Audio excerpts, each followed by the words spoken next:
There's no amount of money that is worth your integrity. Hey guys, it's Amber. So today I'm going to be sharing some of the things I wish somebody would have told me before I started a blog. Now, I'm not talking per se about YouTube, and I realize this is YouTube video, but a lot of you guys who are on YouTube also have blogs, and some of you guys might not be on YouTube per se. You like to watch YouTube, but you have blogs. Or maybe you're thinking of starting a blog, and maybe you guys will agree with the things I think, maybe you won't, but these are just the things that I wish somebody would have told me before I started a blog. To be honest, I started my blog 5 years ago, shortly after I started my YouTube channel. And YouTube is my passion. YouTube is what I love. My blog is just like a facility for me to post videos on. I don't love my blog. I've tried to revamp it. I've tried to redesign it. But at the end of the day, I don't know. There's something different about the blogging community that I don't like as much as the YouTube community. There's a lot of reasons why I feel that way. All right, so the first thing I would say is don't use Blogger. If you want to have a really successful blog, most of the time people use WordPress or something else more advanced. I don't know what it is, but there's a stigma in the blogging community that if you use a Blogspot blog, which is what I use, that somehow you're never going to be as good a blogger as they are. That's just my personal opinion because that's what everyone's kind of told me. And if you are on Blogger, they're like, oh, you girl, you move it over to WordPress right now. And to be honest, I don't want to spend the time and effort to move it over to WordPress because I just don't care that much. But if you want to be successful, if you want to have a lot of plugins and things like that that are going to be helpful for your blog, if you want to be more technical, start with WordPress. A blog can be like a full-time job. Same thing as a YouTube. People don't realize how much time it takes to do a blog or YouTube channel. I love filming and editing and all that kind of stuff. It's enjoyable to me. Watermarking photos, editing photos, taking a bajillion photos of everything. I don't really enjoy doing that. I'll do it on some videos where I have a lot of things to show and I'll put them up in like the little box right here. But I don't love doing pictures of everything. Like, I like taking pictures, but it just seems to be really tedious when you have to have 5,000 pictures of everything. And I like writing, but it can be a lot. So just know that if you want to start a blog, you need to have the time to commit to it because it definitely, especially with people who are famous bloggers who are like super busy posting multiple times a day, it is literally a full-time job, sometimes to the point where they need assistants and they hire people. Like it can be a huge commitment. Just like YouTube, the larger your audience is, the more you're going to have people that are going to disagree with you, the more you're going to have people who criticize you.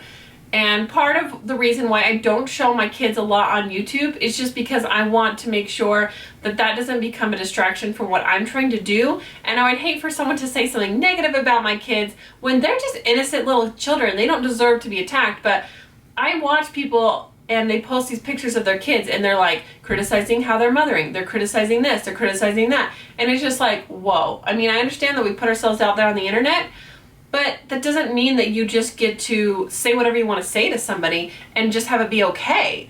Like, just because I went outside and I wore this outfit, I'm putting myself out there, doesn't mean you can come up there and be like, girl, that outfit makes you look ridiculous.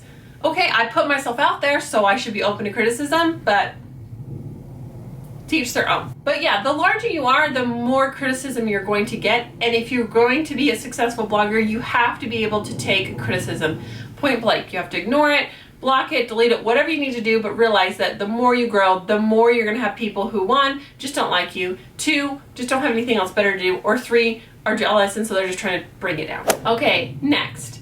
I kind of talked about this a little bit earlier with it being a full-time job, but the time it takes to edit photos, watermark, lighting, having light boxes, all the things it takes to set up to have a really good camera, these can all be really expensive investments. And yes, there has been successful bloggers who have started by just taking phone pictures. You know, our iPhones and our Samsung Galaxies or whatever we have are so nice now that they do have good cameras, but there can be a lot of expense and time taken in just the photography part and just making sure you have the right equipment. Thumbnails. Now you think you're done. You've written your blog, you've posted it, all this stuff. Thumbnail. You need to make sure that the picture that people are going to see when they click on your blog post is going to be crisp, high resolution, be something that grabs their attention, maybe has some wording explaining what the blog post is about, and that all takes time and effort as well. So make sure that this isn't something you just skip on because that's going to be the first presentation somebody's going to see of your blog. Okay, social media. So you've written your post. You've made your thumbnail. Well, that's not it. Now you have to tweet about it on Twitter. Now you have to upload links and a picture on Instagram. Now you need to pin it on Pinterest. Now you need to post about it on Facebook. Like, just because you do the initial work doesn't mean that it's over. If you want your post or your blog or whatever to be successful, you have to go out there and just like put it out there. Boom, boom, boom, boom, boom. A storm all over the place. And it can be a lot to do. I don't do as much of social media as I should. I have my Instagram. I occasionally will post when I post a new video and stuff, but most of my subscribers, you know, they're gonna watch it whether I'm posting on Instagram or not. And so that's something I could improve on, definitely, but it takes a lot of time to be on top of all these different social medias and then answering questions. I love that I have such a unique audience and that you guys are so kind and so nice and you feel like you're my friends. And that's the nice thing, is that I love that I can comment and respond. The bigger that you get, the harder that is to do, and the more social media accounts, it can be really hard to comment and keep up with everybody, but it's something that's really important, so just something to keep in mind. Next is affiliate links. Now, I went to affiliate link conference, which is basically where you're working with companies to have a link to make a small commission for your blog. I have really mixed feelings about this. I don't have any problem with people making money for promoting a product or doing something in a very honest way. And this can be a whole separate video that I'll talk about that, sponsorships and stuff. So I went to this affiliate conference and I was really excited and I was like mentioning all these things in my blog and linking all the things. It takes so long to find an item, make a link, drag it in, connect the picture, make sure everything works. Like, you wouldn't think it takes a long time, but like if you're mentioning like 20 favorites and you're linking every single thing, it can take a lot of time. And what I found is it really didn't make that much big of difference. If you have a huge audience and you have like all these people that as soon as you mention this favorite product, they're gonna go right out and buy it, you could probably make a good amount of sub money from your blog on affiliate links. But if you're like me, who had like 100 followers, the time you spent working, you're not gonna earn enough to cover your time with how much you're going to make from those affiliate links if you're only making like a 1 or 2% commission. So it's something to be considerate of and something to remember, that there are a lot of affiliate options out there if you want to go that route. I just decided for me, it was better for me to focus on good quality content than to have links for every single product that I mention. I know a lot of people like it when things are linked because then it's very easy to shop, but it's something that I had to choose. Am I gonna put out more content or am I gonna link everything? And I just decided that I would rather do more content. The next thing is Facebook groups and blogger kind of groups and things like that can be really helpful. I have mixed opinions about this because I feel like sometimes when there's a Facebook group and there's a monitor person that opens the group, it's like they can post whatever they want, but you're not allowed to self-promote. So when you're in those groups, they're not really for self-promotion. They're really for learning things from each other, maybe collaborations, things like that. And so there are those groups out there that you can find if you're interested in connecting with other people in your area. The next thing is to attend events. Now last fall, when I was really trying to revamp my blog, I was getting into affiliates, I was going to these events, I didn't really like it. And this is part of the reason why I kind of stopped blogging. I didn't like them not because the events weren't useful or I didn't learn a lot or I didn't enjoy the experience of going to the event. I didn't enjoy them because I felt like blogging is a lot like being in high school. There are the people that are popular, there are people who have their groups, and if you're not in it, and I'm sorry, I film and edit 3 videos a week. I, at the time, was posting regularly on my blog, but because only 100 to 500 people are watching my content makes it less valuable than someone who has 1 million people watching. Like, I have a really hard time with that because I feel like if you are putting yourself out there as a blogger or as a YouTuber, you are making the effort to make videos or you're writing blog posts, like you should have credit as a blogger. And I felt like when I went to these events, because they hadn't heard of me, they didn't even want to talk to me. Like they didn't care who I was. They didn't care to get to know me. And it just felt really cliquish, and I just felt kind of uncomfortable because I just felt like I didn't belong. And that's one of the main reasons why I don't really like blogging anymore, especially in my local communities. It feels like everyone's this big group and I'm really not a part of it. So if you do find other bloggers that seem like they have the same niche as you, who are nice and are open and friendly, which of course I did find some people like that, that is a good time to collaborate, to you know, share posts to swap back and forth. They have like link parties and things like that. Those are always a good way to get more traffic to your blog. Also, commenting on other people's blogs and visiting and following other people's blogs, blog loving, any kind of thing like that is going to be helpful, because when people see you commenting and stuff on their stuff, they're going to want to come check out yours naturally. Now, with all these things that I mentioned, it might sound kind of negative, and I don't want to like deter someone else from starting a blog if they want to, but just realize that at the end of the day, you have to remember why you started doing this. Did you start doing this as an income blog, or did you start doing this to share something you love? I started my YouTube channel to share something that I loved. I never started this to be just an avenue for money making. If I did, then I would just throw up sponsored crap that I didn't care about, and that would be the end of it. But that's not what I want. Yes, would it be great if this could be my income? Of course it would be, but I want to do it the way I want and love doing it. And the same thing goes with a blog. You have to remember why you're doing it. You have to remember why you started, because when the criticism comes, which it will, when you're so burnt out, when you've been up till 1 a.m. getting a post done for a company and you're just so tired, you have to remember, why am I doing this? Next thing to remember is that it doesn't happen all at once. And for some people, it seems like it does. It seems like they rise to stardom and their blog gets one viral post on Pinterest and they're like soaring, and you're just like, what? Blogging has changed in the fact that people aren't as loyal to blogs as they used to be. Now that the market is so flooded with blogs, people use Pinterest and things like that to find posts. So basically, someone will find your post, they'll pin it, they'll visit your blog to do the project or whatever it is you're showing, and then they may go to this next post or this next blog. People aren't as loyal to be a subscriber to a blog as much. Now, I'm not saying that there aren't people who are, but I think with Pinterest, people, it's kind of like a buffet. People can go and pick and choose, and they use that as a platform to find what they want to read instead of checking back to a blog regularly. So that just means that if you're going to do a blog, you have to be super consistent, you have to have great content all the time, and you have to have something hook to your viewers to make sure that they want to keep coming back and reading what you've got to offer. Just because you have a great blog and you have great content doesn't mean you're going to have a lot of viewers.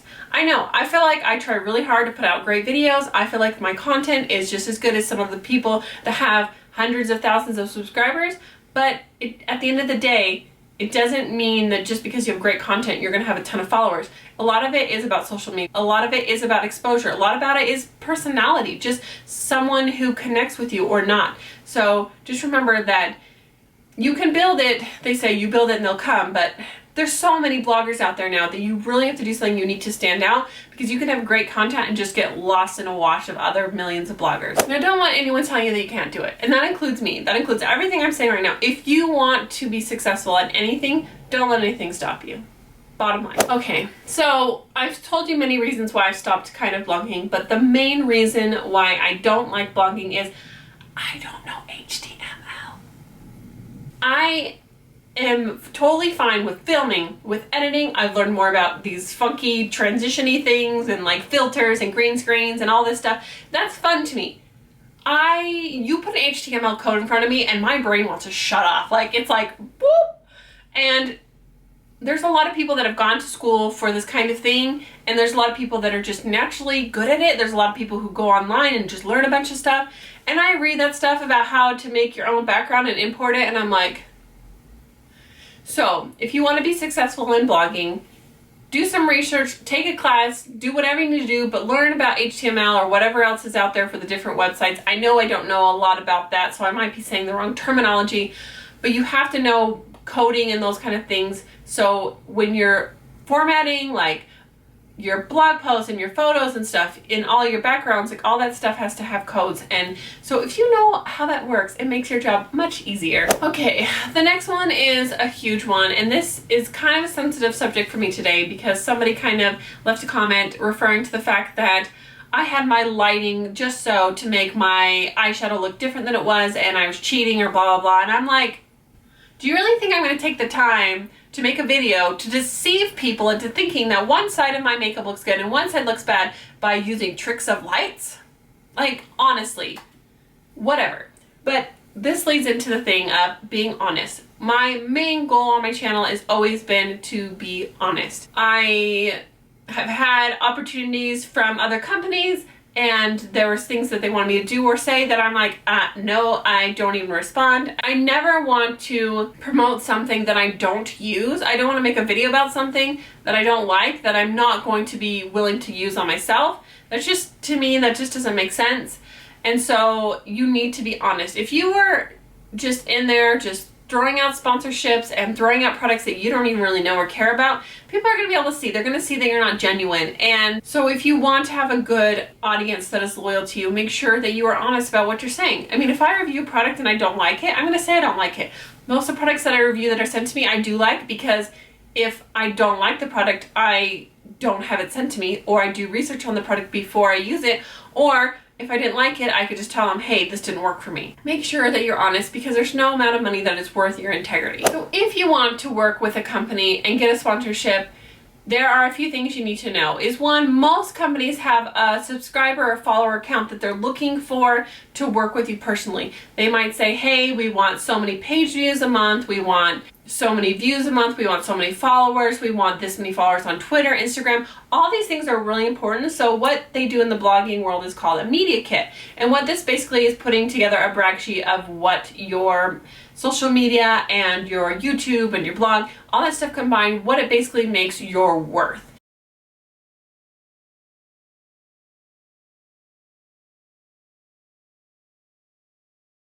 So for mine, I would say, hey, I've got 5,000 subscribers, I've got 1,800, 1,900 followers on Instagram. You know, I would put those kind of facts on there, and then a company would say, okay, we want to work with you, we want to have you do this for us, and we'd be willing to pay you this much. And whether it's on your blog or someone else's blog, you can do sponsored content that's for their blog. Like, they could come to you and say, hey, we want you to write an article for us to post on our blog that's about your favorite fashion trends.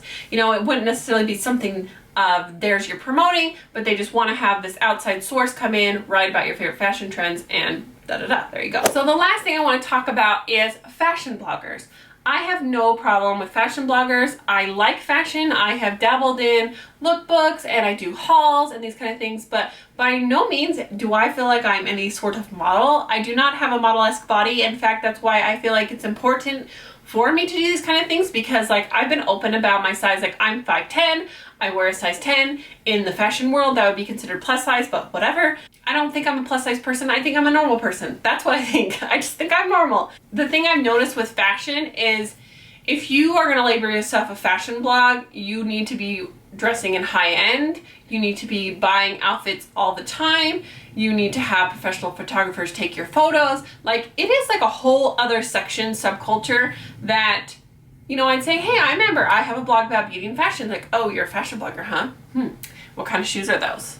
What kind of purse is that? And I'm like, whoa, so because I like fashion and I also want to shop at Kohl's or Old Navy means that I can't have a fashion blog? Like, that to me did not make sense. But if you want to be in the fashion blog world, it is a little snooty, I think. Now, there are bargain fashion blogs that are awesome, and there's other types, but just the ones that I ran into that were more local, that I've rubbed shoulders with, they all were really high-end. They were Nordstrom shoppers, and I mean, honestly, their blogs are beautiful to look at. You look at the clothes and they're drool-worthy, and you want to own all of them. For me, it's just not something that I can really sustain, because I don't have the money to be spending $100, $200 every week on an outfit. And then you think they're posting an outfit every day or 3 times a week. Like, if you're starting out and you're not getting any revenue from sponsorships or any money from AdSense, you are going to be putting way more money into your blog than you're going to be getting out of it.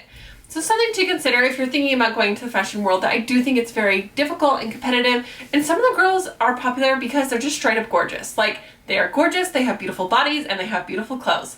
Like, I feel like I'm an average person, and I have an average body, and I have average clothes. So, you know, that's kind of where I fall, but I'm completely okay with that. And hopefully for you guys that think that you are an average person as well, you will enjoy watching that or reading that. Anyway, those are my thoughts on blogging. Those are some of the reasons why I've kind of decided not to do my blog. I don't know if any of you guys have even looked at my blog before, but I don't know. I just don't really know how I feel about it. I don't know if I'm even going to keep it. I think that I just want to just be an exclusive YouTuber. I don't know. I love you guys so much. I love my YouTube family. My blogging family is like an orphan. That's basically it. I don't have a blogging family. Anyway, I hope you guys enjoyed this video, and I'll see you guys next time. Bye! And I didn't find any of the products to be drying at all. If anything, my skin feels moisturized. Like, my skin has gone a tad bit oily, so I'd say it's still a little like combo oily, but it doesn't feel like overly dried. I didn't get any sensitivity, no peeling, with a lot of things like that that are for rosacea. Like these other stuff in the dermatologist